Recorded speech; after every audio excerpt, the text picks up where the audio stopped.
కాళ్ళ వాపులొస్తున్నాయా? అప్పటి వరకు పడుతున్న జోళ్ళు కాళ్ళకి సరిగ్గా పట్టట్లేదా? ఏ కారణాల వల్ల ఈ కాళ్ళ వాపులొస్తాయి?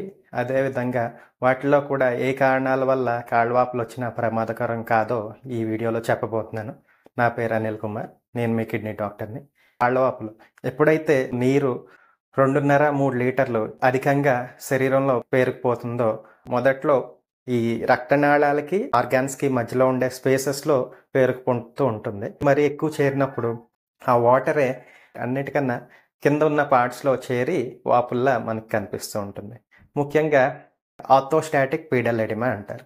అంటే 8-10 గంటల పాటు అలా కదలకుండా కూర్చున్నా, ఎక్కువసేపు నుంచుని ఉన్నా కూడా ఉదయం పూట కాళ్ళ వాపులుండవు. కానీ అలా పనిచేసే కొద్దీ వాపులు రావడం మనం గమనించవచ్చు. మెడిసిన్స్, ఎన్ఎసైడ్స్ అంటే నొప్పి బిళ్ళలు, కొన్ని sugar tablets, BP tablets, amlodipine, hormone pills, ఈ స్టీరాయిడ్స్ వాడతాం చూసారు. వాటిల్లో ఈ ఉప్పు, నీరు ఒంట్లో పేరుకుపోయి కాళ్ళవాపుల రూపంలో కనిపించవచ్చు.